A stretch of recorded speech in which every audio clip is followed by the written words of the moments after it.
Bonjour et bienvenue sur Culture Passion, l'émission du pôle culturel de la radio web de l'UTL 65. Culture Passion ou embarquement immédiat vers la galaxie Culture 65. Dans le cadre de l'émission Culture Passion de la radio web de l'Université du Temps Libre, nous donnons aujourd'hui la parole à Véronique Clanet, qui est peintre, sculptrice. Sculptrice ou sculpteur, Véronique? On dit sculptrice. Oui. Bon. Bonjour Véronique. Bonjour. Avant que vous nous parliez de la magnifique exposition de vos œuvres rue Broban, vous allez nous parler un peu de vous, de vos origines. Oui, bonjour à tout le monde. Voilà, Véronique Clanet. Donc, je vais vous parler un petit peu de mon aventure avec l'art.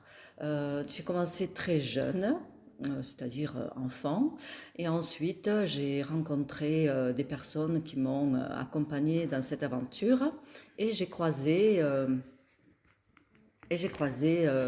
l'école des arts de Tarbes, où à l'âge de 27 ans j'ai repris mes études et j'ai approfondi les choses que je connaissais déjà, et j'ai expérimenté d'autres matières comme la sculpture et la terre. Voilà. Et ensuite, une fois le cursus terminé, j'ai continué toute seule de mon côté à découvrir d'autres matières comme le verre fusion, comme la résine, le moulage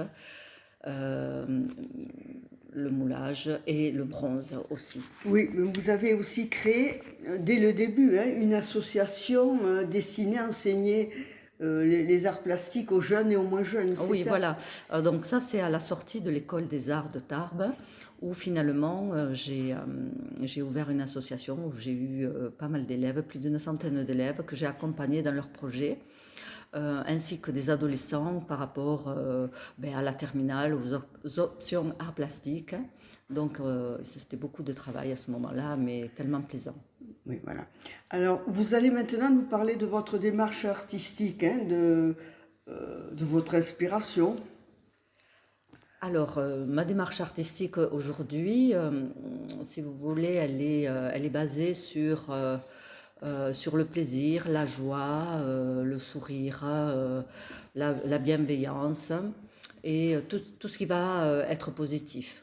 Pourquoi? Parce que je trouve qu'aujourd'hui, nous sommes quand même dans une atmosphère très triste. Je dirais, nous vivons une sinistrose.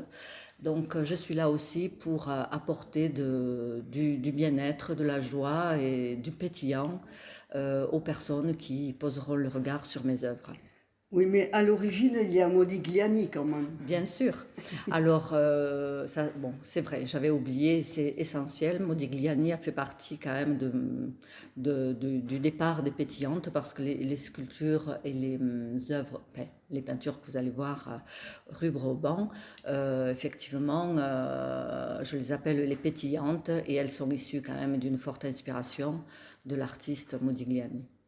Oui, alors vos inspirations principales, c'est le couple, le portrait et les scènes du quotidien, mais ça nous y reviendrons quand nous parlerons de vos peintures. D'accord. Bon, alors nous allons commencer par parler de vos sculptures. Et là aussi, vous ne vous limitez pas à un seul matériau, Non, j'ai commencé par la terre cuite, donc le modelage, et ensuite j'ai décidé de faire des bronzes, notamment sur la série des femmes feuilles que vous trouverez aussi à la galerie éphémère rue Broban. Ce sont des personnages qui s'imbriquent les uns aux autres, donc souvent des couples. Voilà.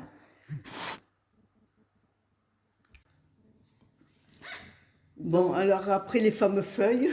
Alors après les fameux feuilles, bien sûr, on va parler des pétillantes.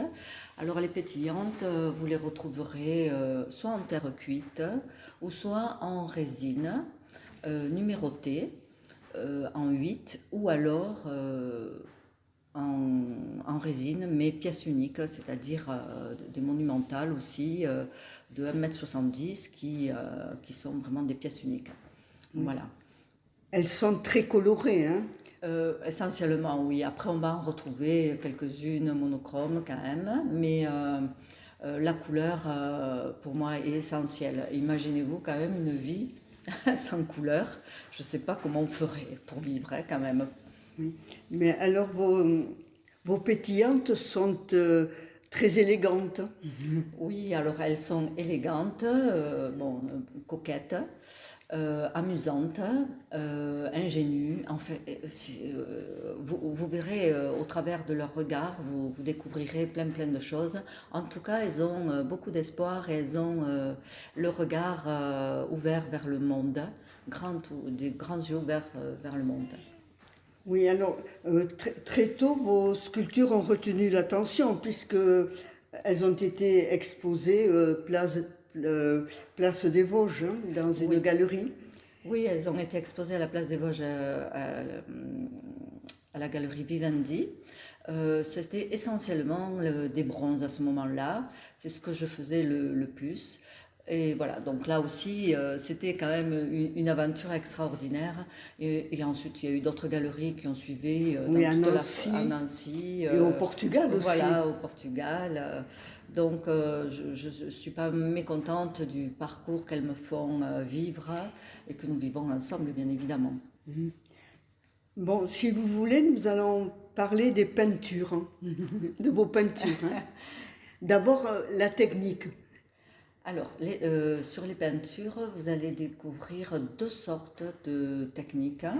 Une technique très colorée, mais très traditionnelle, et ensuite une autre technique plus contemporaine, on va dire, mais très graphique, avec une finition très brillante, avec un glaçage très épais. Euh, voilà. Donc, sur la partie des peintures colorées, vous découvrirez un oiseau qui m'a accompagnée ou qui s'est d'abord invité le 17 mars 2020 lors du premier confinement. Donc cet oiseau, figurez-vous que mon atelier était grand ouvert et là, le printemps était là, les oiseaux chantaient. C'était vraiment magnifique. Donc, il y en a un qui s'est invité tout simplement sur une toile et aujourd'hui, il se retrouve sur toutes les toiles. Donc, on peut dire quand même quelque chose sur cet oiseau. Lorsque vous le trouverez sur le bas de la toile, il va être témoin de la scène que j'ai peinte. Lorsqu'il va se retrouver sur l'épaule d'une jeune fille, il va lui chuchoter combien il est important de réaliser ses rêves. Et ensuite, lorsqu'il va se retrouver sur le haut de la toile, il va être témoin d'un rêve. Voilà. Donc, si vous voulez, pendant le confinement, j'ai peint des choses que j'entendais, que je voyais. Donc, vous avez un petit clin d'œil sur les apéritifs visio que chacun de nous a pu vivre. Vous avez un petit clin d'œil sur la rêverie de ces dames qui souhaitaient reprendre l'activité préférée des boutiques, un peu de shopping. Ensuite, vous allez retrouver le tableau des envies, parce qu'à ce moment-là, nous avions tous envie de faire quelque chose. On s'était promis que lorsqu'on serait déconfiné, on irait faire au cinéma, aller manger une pâtisserie, partager un moment avec une copine, etc., etc. Donc vous découvrirez quand même un tableau qui représente ce moment-là. Et ensuite, toutes ces dames qui se préparent pour le déconfinement, elles vont quitter le pyjama, le jogging et retrouver les belles toilettes qu'elles avaient dans leur dressing. Enfin, je ne vais pas vous en dire plus, je me ferai un plaisir de vous raconter l'histoire tableau par tableau. Et voilà, un peu de rêverie, c'est sympathique. Mais c'est une mode quand même très particulière, la mode de vos pétillantes. C'est les années 30. Voilà, je les ai situées dans les années 30, les années folles. Pourquoi? Parce que cette période, je l'ai trouvée très élégante, avec beaucoup de classe. C'est là où elles ont commencé à s'émanciper, hein, mais elles ont fait, alors évidemment pas toutes les femmes, mais elles nous ont ouvert les portes. Et ça vraiment, c'est formidable, quoi. Donc cette période-là, oui, j'y suis très attachée. Oui. Mais vous pourrez, lorsque vous visiterez la galerie, vous verrez les détails, hein, les chaussures, les chapeaux, les sacs, les bijoux, hein, Ouais. de ces, de ces pétillantes. Alors, vous avez bon, comme inspiration dans le, le couple, dans tout ce qui est post-Covid, hein, avec les peintures avec les oiseaux. Et puis, c'est vrai que c'est les événements comme les apéritifs qu'on faisait à distance. À distance. Bon, vous pouvez aussi nous parler de vos autres techniques, hein, en particulier des cristallines, hein, qui, moi, m'ont interrogé, qu'on dit. Ah oui, alors les cristallines, en parler là comme ça sans que vous ayez, Oui, comment dire, l'œuvre devant les yeux, ça va être un peu compliqué, mais c'est un travail que j'ai fait sur la dualité. Donc, il y a plusieurs facettes. En fait, j'ai retracé l'unité. Nous sommes faits de, nous nous remplissons de plein de choses, en définitive, et c'est ce qui va faire que nous existons, et donc nous sommes l'unité. Mais voilà, je vous en parlerai un peu plus lors de votre visite. et l'effervescence aussi, hein, ça c'est de la peinture marouflée sur du carton rigide, quoi. Oui. Hein, c'est... Alors, mais s'ajoute à ça, en fait, c'est un vrai duo. C'est une peinture, hein, où je vais associer un verre fusion. Alors, un verre qui est d'une épaisseur à peu près de 0,5 et où des bulles ont été créées vraiment à des endroits bien précis pour montrer l'effervescence de la peinture. Voilà, donc il faut vraiment s'approcher, rentrer dans la bulle et découvrir l'intérieur des bulles. En fait, c'est pour ça que je les appelle les effervescentes, parce qu'il y a tellement de choses à voir à l'intérieur de chaque bulle. Oui, ensuite il y a des choses qui ne sont ni des sculptures ni de la peinture, hein. Euh, vous appelez ça acier peinture époxy. Pour moi, c'est des sculptures en acier. Donc là aussi, c'est un travail sur deux facettes, c'est-à-dire l'objet, l'œuvre, qui va, elle, avec la lumière, avec le soutien de cette lumière, d'un spot ou d'un éclairage naturel, peu importe, va projeter sur le mur la silhouette. Et ça, je trouve ça formidable. Chez moi, j'en ai une en extérieur. Donc, figurez-vous qu'elle circule, l'ombre circule toute la journée, puisque le soleil va se lever à l'est et se coucher à l'ouest. Donc, en fait, chaque fois que je la regarde, c'est jamais la même chose. Et ça, c'est formidable aussi. Oui, donc c'est comme une sculpture qui évoluerait Voilà. tout au long de la journée, quoi. Je sais aussi que vous faites des œuvres sur commande, c'est-à-dire que on peut améliorer sa maison avec une barrière ou une marquise Ah que oui. vous pouvez créer aussi. Oui, alors justement par rapport à ces silhouettes en acier, j'ai créé déjà pour moi-même et pour mon atelier, je voulais des choses, comment dire, sécuriser l'atelier. Donc j'ai aménagé des silhouettes, des pétillantes qui veillent sur les autres pétillantes. Voilà, c'est comme ça qu'on peut le dire. Et ensuite des marquises qui peuvent agrémenter votre entrée. Oui, nous n'avons pas parlé des politiques. Alors, on peut en parler, effectivement. Alors, c'est la partie plus contemporaine. Donc, il va y avoir une déclinaison de personnages, donc de bustes généralement. Ce sont des bustes graphiques. Et on va les retrouver comme si il y avait un démarrage de graphisme pour arriver tout doucement à un final, comme s'il y avait une évolution sur la toile, comme si on voyait, voilà, c'est ça, l'évolution de la toile. Oui, alors on peut les combiner en, un, deux Ah ou oui. plusieurs. Oui, oui. On peut les mettre dans le sens de la hauteur, on peut les mettre verticales, on peut les mettre, si on en prend quatre, on peut les mettre deux à deux. Voilà, après, c'est une série qui me tenait à cœur parce que justement, le public, la personne qui va acquérir ces pièces, elle va jouer avec, elle va pouvoir elle-même décider comment elle va l'aménager, les positionner dans son intérieur.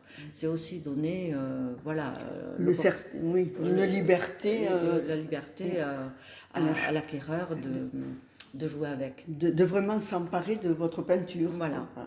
Voilà. Ça, Alors après, évidemment, il y a des commandes aussi qui sont réalisées à